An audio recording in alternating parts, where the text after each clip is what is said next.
Right, good afternoon everybody, and welcome to the Flight of the Eagle show. My name is Chris, and along with Paul, who's up on our launch platform, and David, who's on the back of the mound there, and a few feathery friends, I'm hopefully going to entertain you for the next 20-25 minutes or so.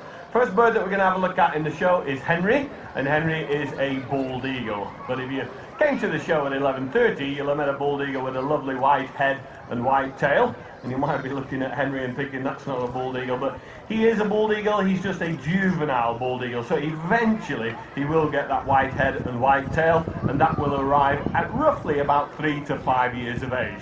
I was going to try and get Henry into the arena there, and he's decided that he doesn't want to come here. Henry's been working at the castle for about 3 weeks now, so he is just settling in. He was trained up at our base up in North Yorkshire on the side of a mountain, so he already knows how to soar and fly around as he's doing now. Now, of course, there's always a benefit before you bring birds into an enclosed environment like this. And well, Henry's been doing very, very well. First week went wonderful. He was doing his job according to the plan. Second week didn't really go according to the plan. He flew off down the river road, took a left-hand turn, and at that point we didn't see Henry for a whole week. Yeah, so he's already had a week off in fee, which doesn't exactly make him ideal employee. Now, usually when we lose an eagle, within about 5 minutes of us losing an eagle, we get a phone call from one of the locals, and it goes something like this. Have you lost an eagle? Yes, we've lost an eagle. Well, it's on my bird table and it's scaring all the other birds away. Can you please come and collect it? And that's exactly what we'd normally do. But Henry really did disappear off the face of the earth, and for a whole week we had not a phone call, nobody spotted him, we were all starting to worry about him, and then on the 8th day, as we were flying the Stellar Sea Eagles in the first show, they were about 300 feet up in the air, right up in the white clouds above us was Henry, and he was on final approach, and he's rediscovered his love of Warwick Castle. Now, the reason he's rediscovered his love of Warwick Castle is for a whole week he hasn't had anything to eat, and of course that means that food has now become important to him. So he's starting to take life a little bit more seriously. So second week is doing very, very well. I wanted him to come into the arena. When we train the birds on the side of a mountain, of course there's lots and lots of open space. When you get birds to fly in an enclosed environment like this, it's got to take them a while to settle in and get comfortable with people. Now, you will have noticed there's also another bald eagle flying around. That's Sydney, and that's the oldest eagle that we have here at the castle. 29 years of age, been there, seen it, got the t-shirt, the pencil and the rubber, and knows exactly what life is all about here at Warwick Castle.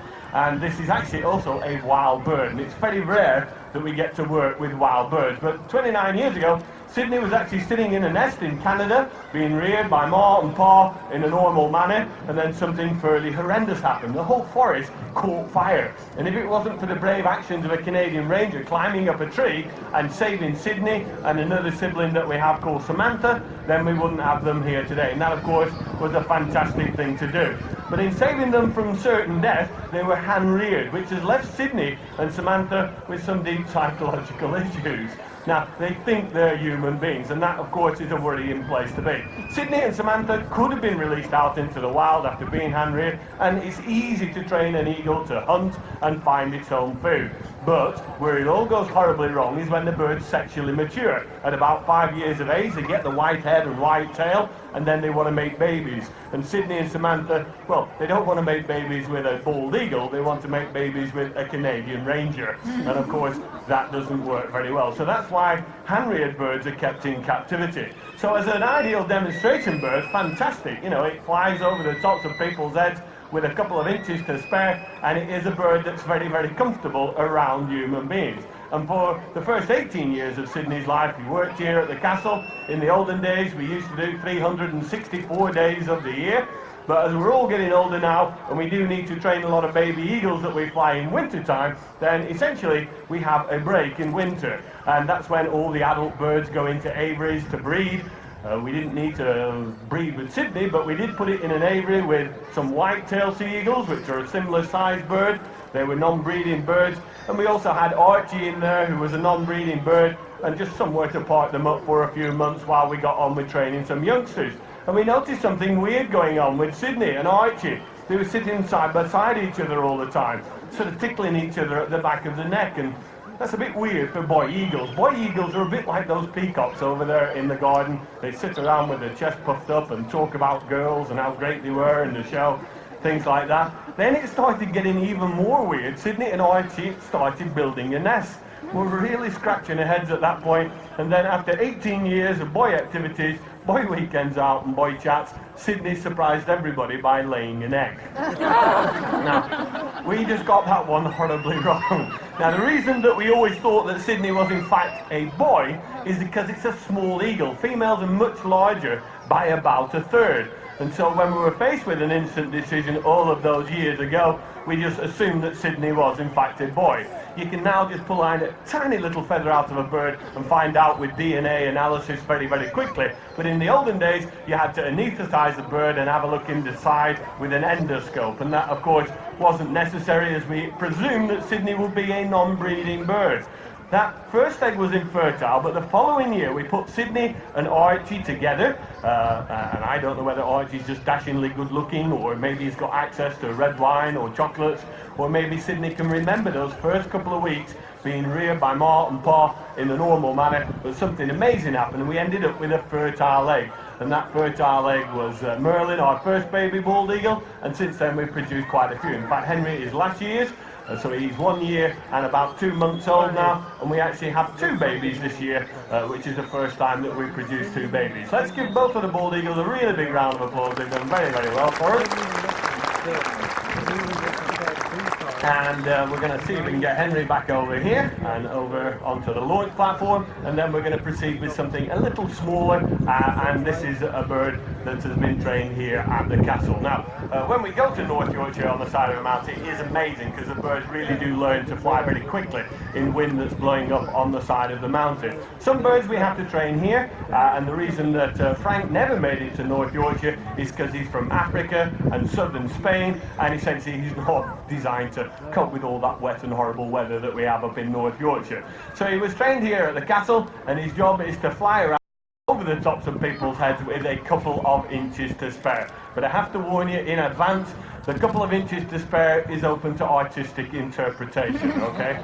So what that means, if he looks as though he's going to fly into you, he probably is. So just bear that in mind. Now, Frank is not the world's greatest looker. He has a bald head and his plumage is brownish and mottled, but when he becomes a full adult, he is going to be a stunning bird to look at. He'll have a custard yellow head, and he'll have beige feathers all over his body, and these are the first set of feathers that baby birds have. Just like Henry, these are designed to help him bounce off walls and trees whilst he's learning how to fly. And of course, learning how to fly is actually a skill. It is something that you do actually have to practice at. And so Frank was actually trained here at the castle. We took him out onto the field car park, set him off in a straight line, and as he flew away, I shouted Frank, and he turns around, comes back in and lands on the fist. And once you've done that, then you've got a circle. The next stage after that is to get the bird to fly around in multiple circles. So what I'm actually asking him to do is fly around, and I'm doing that by showing him that I've got no food available. If he wants some food, he can have some, but he's just got to tread water until such time as my hand goes in this bag. And as soon as my hand goes in this bag, you can see that Frank is already on final approach. Now, he is a bird that's quite grumpy. The Egyptian vulture is a small vulture. Most vultures have big long necks with which they sort of put their heads and necks right inside dead animals and pull chunks of meat out, and that's why they have bald heads and necks. Frank doesn't have the normal long neck. He has quite a short neck with a very thin and narrow beak, and that is because Frank is never ever going to be the first to have a meal on a dead animal. He's always at the back of the queue. So there's a pecking order. If you're big, you get to eat first, and Frank, as a small vulture, spends most of his life in the wild, biting at the vultures up the backside, hoping to get onto that wall of meat, but very rarely achieving the task. So, as a, well, small entrepreneurial kind of vulture, he does other things as well. So he will actually visit nesting colonies of birds, their elite baby birds that are unattended. But if you ever want to see an Egyptian vulture truly excited, and I'm talking like a little Jack Russell going out for a walk, then what you're going to do is show him an egg. If you show him an egg, they absolutely love eggs. They tremble with excitement whenever they see an egg, and that's because it's their favourite food. Now, small eggs he can easily break with his sharp bill, but when it comes to an egg the size of a chicken egg and going upwards to the size of an ostrich, then he's got to use tools. For me and you, we've got that handy device called a spoon. Frank doesn't have a spoon available to him, but he is a smart bird. The first time I showed him a chicken egg, he tried to roll it this way, he tried to roll it that way, he tried to pick it up and of course try and drop it, but that didn't work because he couldn't open his beak wide enough. So it took him about 10 minutes, then he went over, picked up a stone and started throwing the stone at the egg. So that's how they actually get into eggs. Very, very bright bird indeed. Absolutely the cleverest bird that we have here at the castle. Now, I did always want him to fly around the benches, and as you can see, he is showing himself off really, really well. When we trained him, it was winter time, and we did have a fantastic set of circumstances that resulted in Frank learning this pretty much on his first outing. We had the wind blowing up the hill, which is always helpful, but in winter time, the castle is really, really quiet, mostly visited by coach operators, essentially bringing in 50 or 60 grannies at a time. They sit on their benches there, watch the show, and the first time that I let Frank go from our enclosures just down there, he flew straight up to the benches and started circling around the old people. Now, I really do think that he just thought that one of them was going to die. They got blue, don't they, in winter time, the grannies and things like that. So he sort of trained himself to do this without too much work at all. And all we've had to do is tweak it a little bit here, there and everywhere around the edges. You will, of course, be wondering why he is called Frank. Frank is not a typically Egyptian name. It is actually named after one of the gardeners that work here at the castle, who's really, really grumpy and bad-tempered and has a bald head just like Frank. So that's why he is actually called Frank rather than something wildly exotic. So we're going to give him one last lap around the block, and I know that that's the time that Frank is essentially about to give up. So when he sits on the floor and says, "Look, Dad, I'm not doing any more work," I can't really ask him to do much more than this. He is actually flying really, really well. And as he starts to float around, he does do some fairly impressive handbrake turns at time. Sometimes I actually do genuinely think he is actually trying to kill people here at the castle, as he flies far too low for my own liking. And in the wild, if he was a wild bird, then he probably would be spending most of his time really high up in the sky on a thermal. And the higher up you are, then of course the easier it is to find your breakfast, dinner and tea. Come here, Frank. Frank, leave that small child alone. Don't kill her. Okay. Frank's going, "No, she's maybe too fast for me." Okay, so let's give Frank a really big round of applause. He's done very, very well. This will be very low in this direction here. So, ooh, here we go. Okay. So that's Frank gone, and now we're moving on to the next bird. So if you take your eyes up here to the mound, that's the oldest part of the castle. You'll see there's a tower, there's a windowsill, and the clapping noise is Frank's cue to go that way, and for the next bird to arrive on the windowsill. And as you can all quite clearly see, there's nothing there. Sometimes this show does go according to the plan. Now, I know that Ernie is up there. We're going to have a look at a baby owl, so he's obviously missed his cue. Ernie!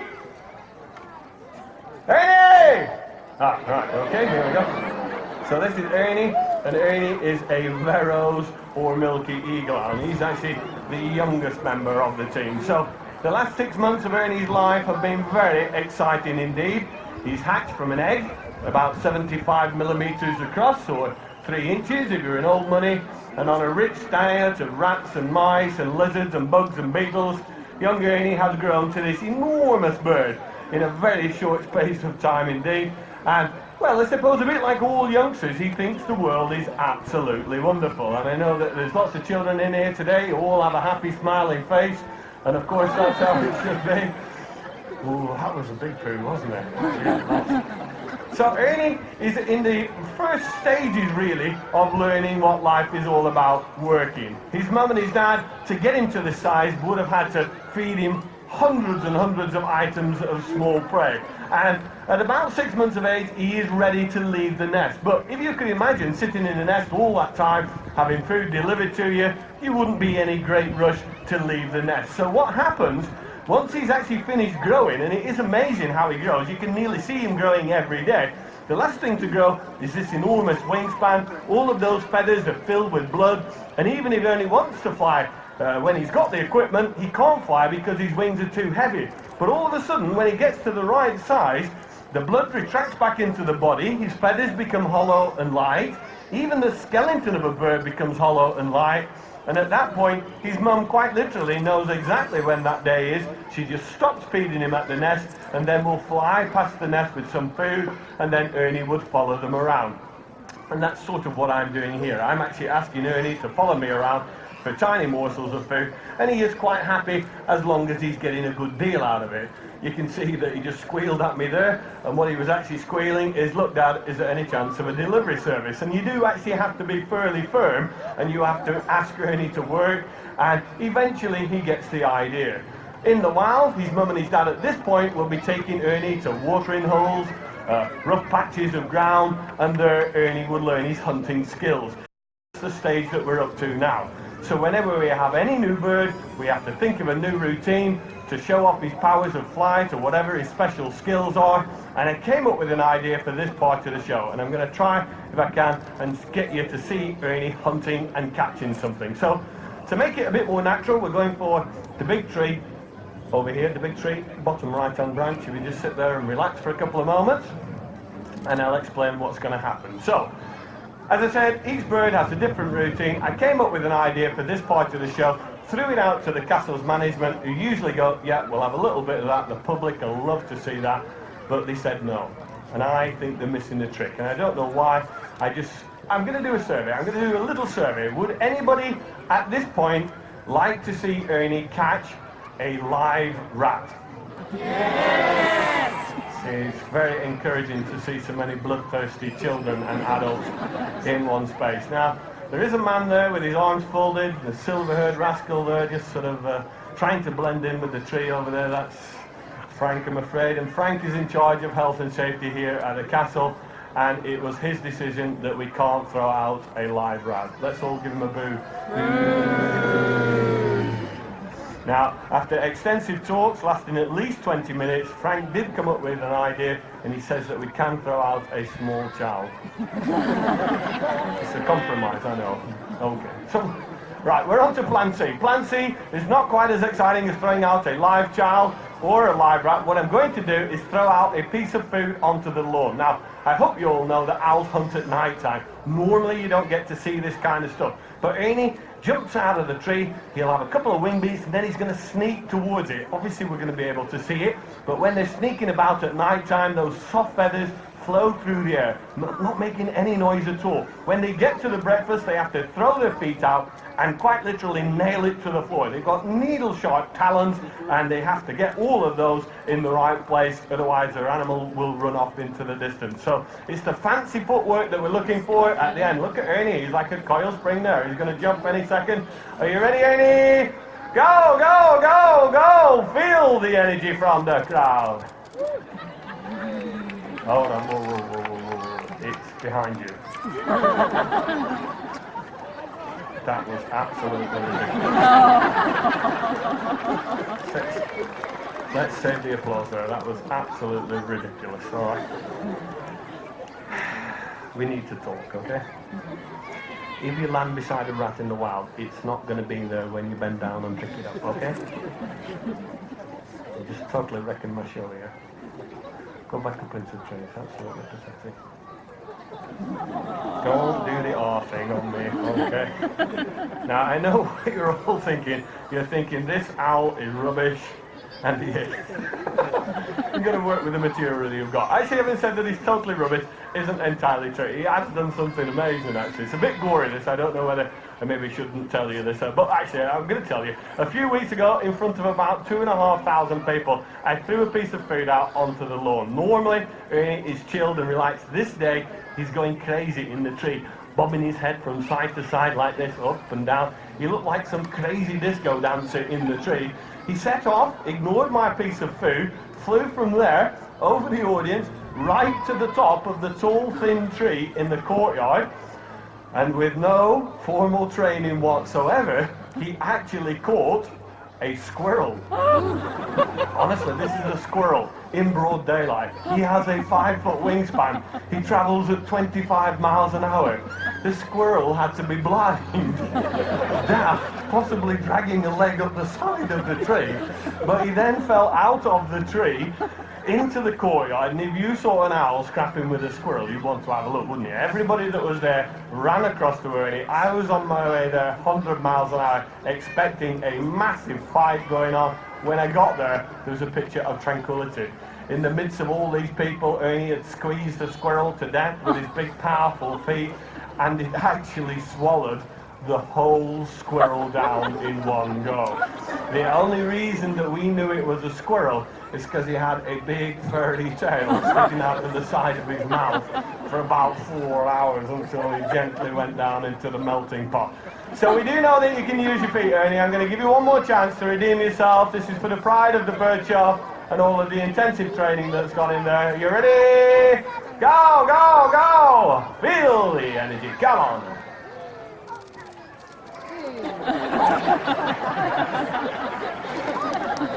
You are quite clearly the fattest out in the world. You're not really taking this job very seriously at all, are you? He's going, no, I'm having my photo taken at the moment, Dad, sorry. Yeah, look. That was... anyway, I'll tell you what, let's give Ernie a big round of applause. You were absolutely rubbish. I'm pretty sure he doesn't care, does he? He's like, yeah, whatever. Okay. Right, so we're going to pop Ernie in here. This is not a punishment. This is just to stop him from seeing the next bird that we're going to have a look at, as it will probably scare the living bejeebies out of him. It might well scare the living bejeebies out of quite a few of you guys. We're going to introduce you to an Andean condor. So this really is a huge bird of prey. If you've got a small child on your shoulders in this bottom corner, anybody listening? If you've got a child on the top of your shoulders, then you might want to pop it down. I understand that there is a reason for having children to protect your shoulders, but you never know. So Rosie is an enormous gliding machine, and it is important for you to understand that Rosie is not a bird that's going to be able to fly in a straight line. If you came to the show at 11:30, you'll have seen a lammergeier, massive big bird, and that can easily power its way from one side to another. But to show you a condor here at Warwick Castle, we had to build this enormous launch platform, and by using gravity and half a dozen wing beats, Rosie can just about get to the lowest point on the castle. And if it wasn't for the fact that we've got the stepping stone arrangement heading up to the top of the castle, then Rosie simply wouldn't be able to get back from there.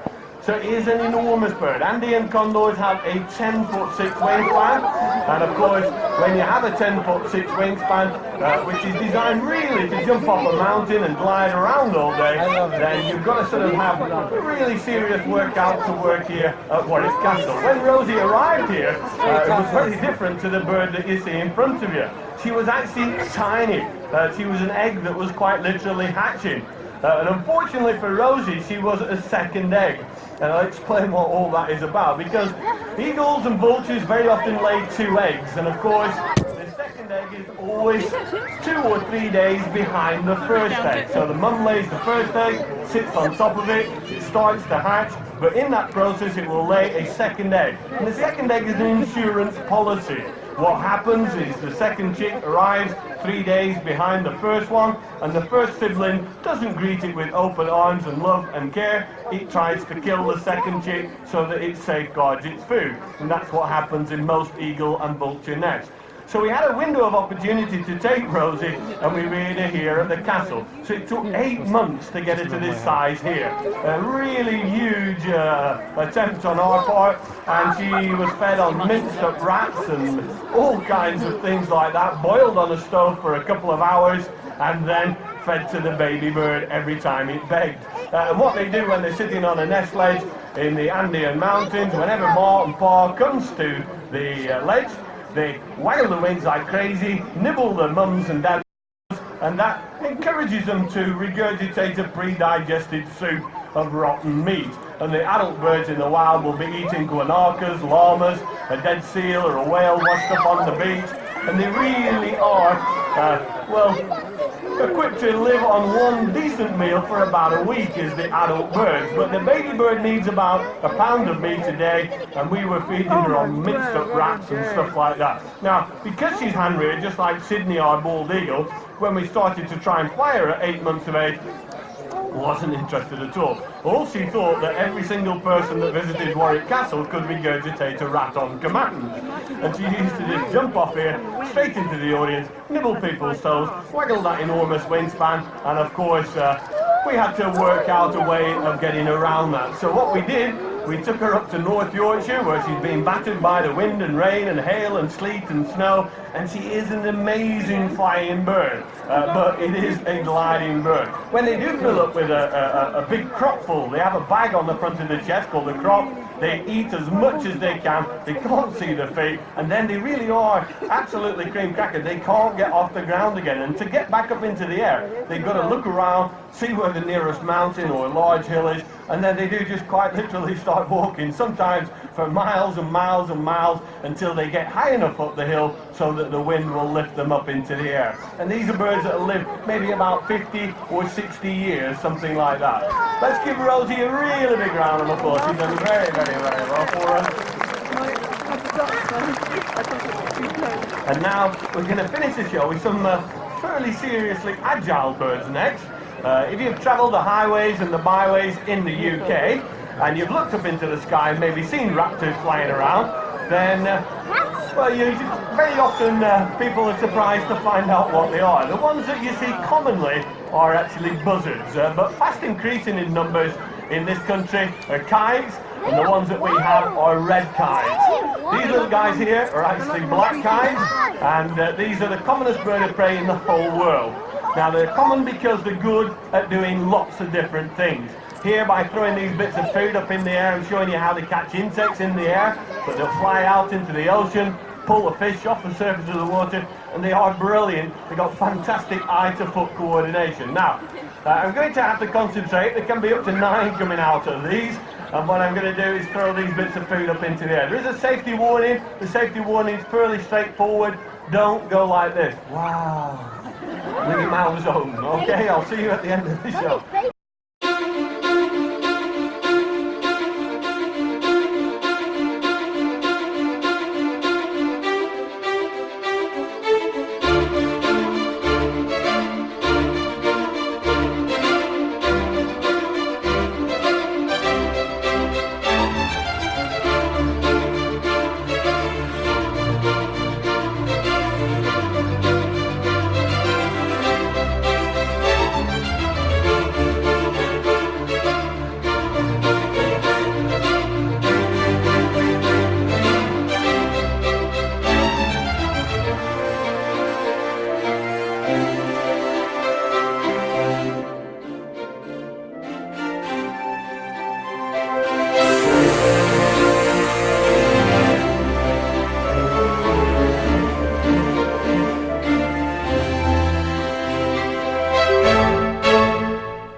complicated bit, as you would imagine, is getting everybody back under control. That's what we're going to do right now. If you do want to have a chat to any of us Falconers, we're down this river road on the right-hand side. Do come down and have a chat and enjoy the rest of your day. Thank you.